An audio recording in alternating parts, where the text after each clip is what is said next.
How are you, Jason? I was just gonna stay there for like I 3 minutes and pretend I was frozen. know.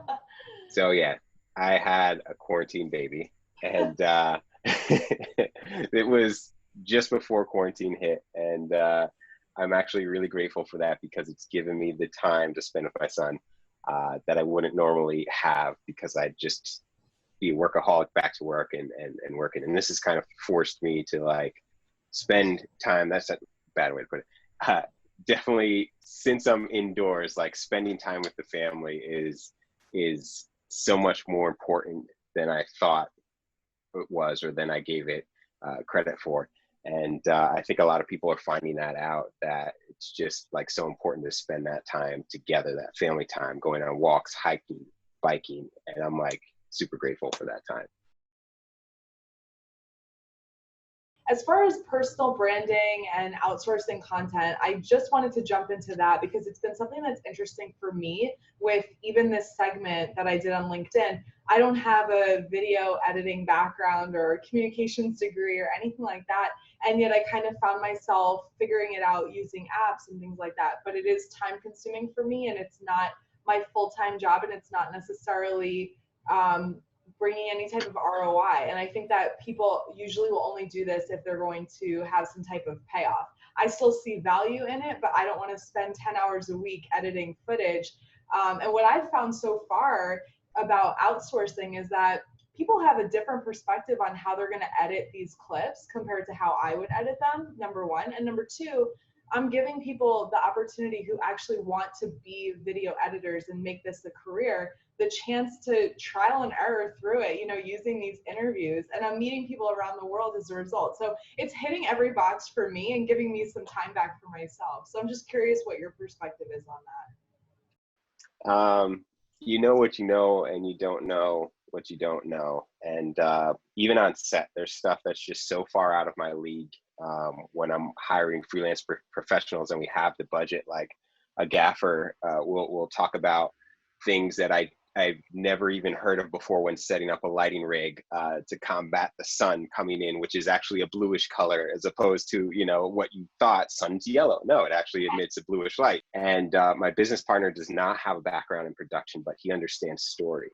And there's two different elements that you're battling here. A lot of people can make pretty pictures, sync it up to the beat, and that's basic editing. And I was very good at that.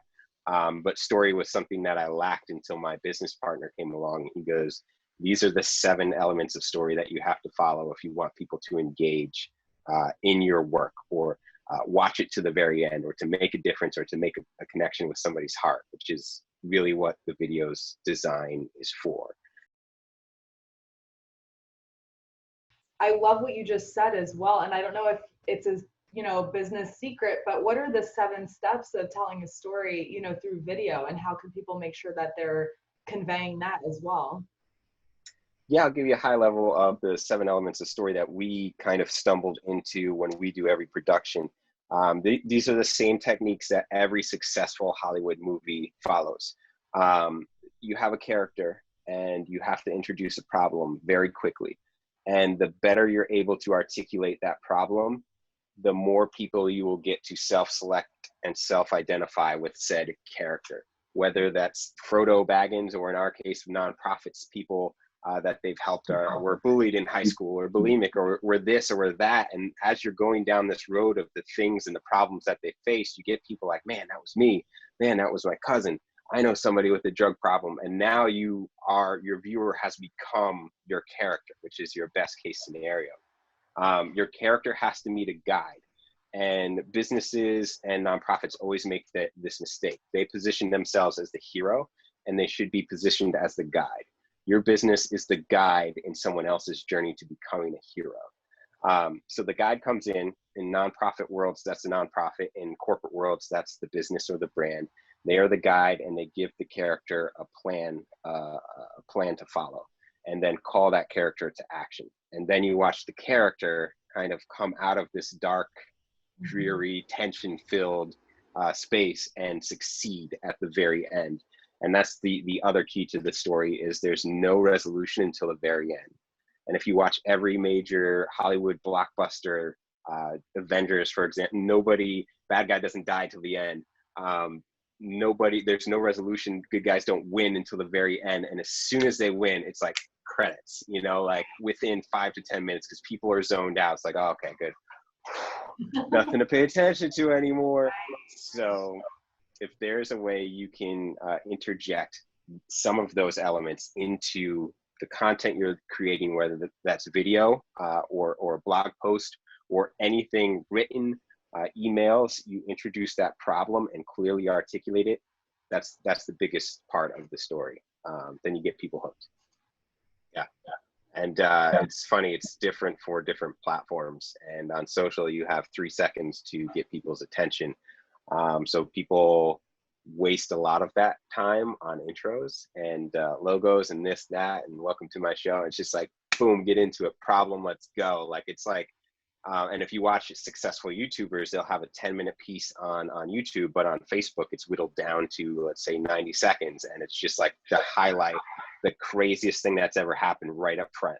And it's because Facebook actually has like a 3-second view counter.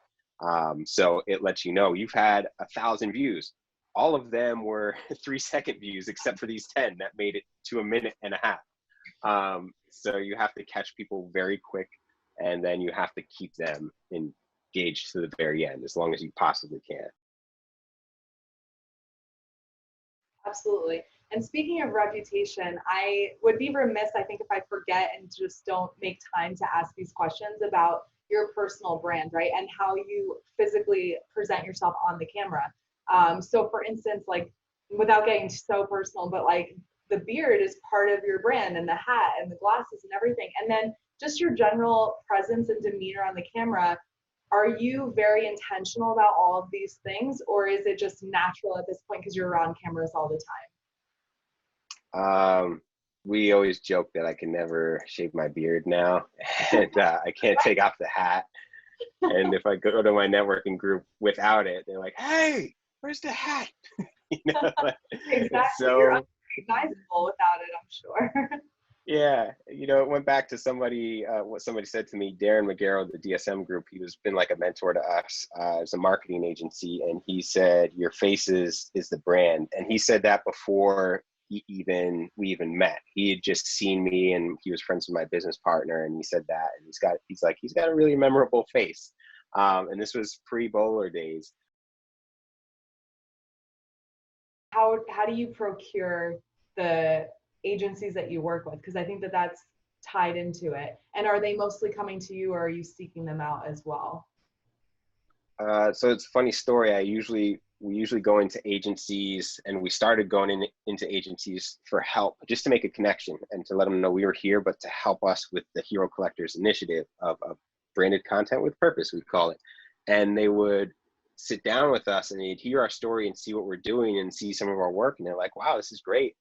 We can help you, but how about you do some video for us first? And all of our clients, and that's how we've gotten like all of the agencies that we work with now, because I don't go in and say, we can do video for you. Like, I tell my story, and then I say, this is our mission. Like, will you help us? And it almost works like Inception, where they're like, okay, well, maybe they can do video for us. And because it's their idea, they kind of like take it and run with it.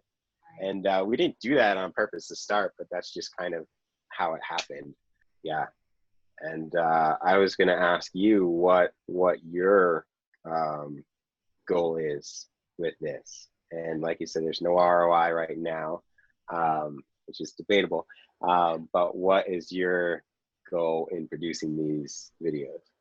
Yeah, and maybe you can even shed light on how I can monetize it, if that's even an option. But in general, it for me was a way to network digitally throughout quarantine, and to not be isolated, and to still have the opportunity to meet new people or get to know people who I knew remotely a little bit better. And it's really afforded me those opportunities. Most everyone wants to be on the show. So if I ask them, I barely get any pushback, and they love it. They love being a guest. They love the after effect of having that clip on LinkedIn. And then anyone who's viewing it has really appreciated it.